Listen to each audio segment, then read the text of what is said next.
Bhante Bhikkhu Bodhi, he lived in the Kandy, Sri Lanka many years. We used to live in the Washington Buddhist Vihara. We worked with him together. Bhante Ji's, and he had a great relationship.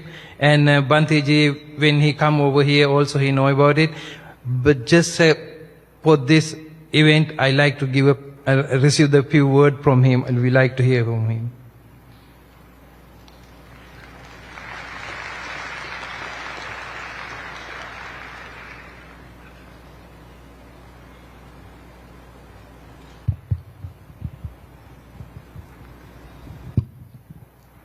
Okay, I thank Bhante Uparatana for inviting me to say a few words, and I also want to express my congratulations to all of these monks who have completed the Walk for Peace, a walk that's taken about 3 months and has covered 2,300 miles.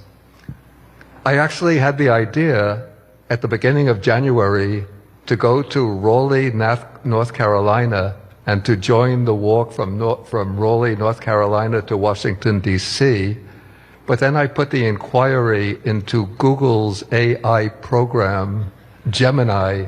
I'm 81 years old, asking whether it's safe for me to walk that distance. And I saw the videos of the monks walking, and they were walking very fast, about 4 miles an hour.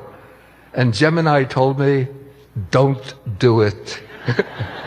Danger to the heart, danger to the skeletal structure, danger to other organs. But watching the videos, the YouTube videos of the walk and the Facebook videos, I was really amazed to see so many thousands of people of every ethnicity, every faith tradition, atheists, agnostics, coming out to welcome the monks, to greet them, to venerate them. And all of this showed to me, I have to say that this country is suffering, though it's the wealthiest country in the world, but it's suffering from a deep inner poverty. Though it's the most powerful country in the world, supposedly, but it's suffering from a deep inner weakness. And what these monks have done is to show that our fundamental value, the value that really appeals to our deepest spirit, is that of unity, the affirmation of the inherent dignity of every human being, and the desire for all of us to live in peace, unity, and harmony.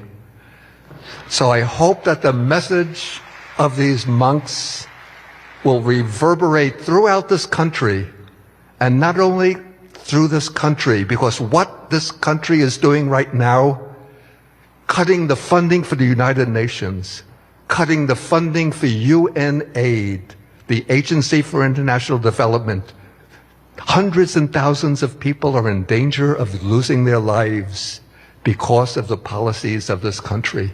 And so what we need, this affirmation of human unity that is going to make us a compassionate country, a country filled with inspired by the vision of human unity, and transforming our direction to promote peace, unity, and harmony throughout the world.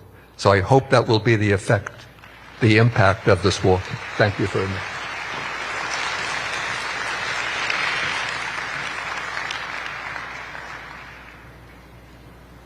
Then Bhikkhu Bodhi, one of the most respected Buddhist scholars and teachers of our time, who has lived and taught in Sri Lanka for many decades, shared these profound words at the conclusion of the Walk for Peace. At 81 years old, he wanted to join the monks, walking from Raleigh to Washington, D.C., but wisely consulted AI and listened to his body. Yet, even from afar, he was deeply moved. He saw thousands of people, from every race, every faith, even atheists and agnostics, coming out to greet the monks with reverence and joy. In his gentle yet powerful voice, Bhante pointed out a painful truth. America is the wealthiest and most powerful nation on earth, but it is suffering from a deep inner poverty and inner weakness. Despite all the material success, something essential is missing in the heart of society. What the monks showed through their 2,300-mile, 3-month journey is that the deepest longing in every human heart is not power, not wealth, but unity, the inherent dignity of every person, and the sincere desire to live in peace and harmony.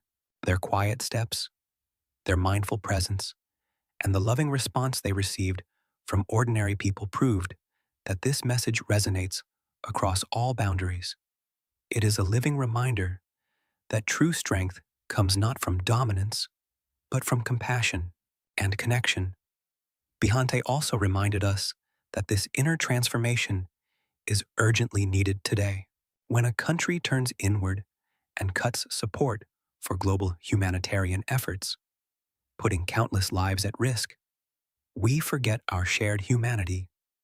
The monk's walk is not just a physical journey, it is a spiritual offering, a call for America, and indeed the whole world, to rediscover its compassionate heart. May the ripples of this walk for peace spread far and wide. May it inspire each one of us, no matter where we live, to walk our own path of peace, to affirm the dignity of every being, and to choose unity over division.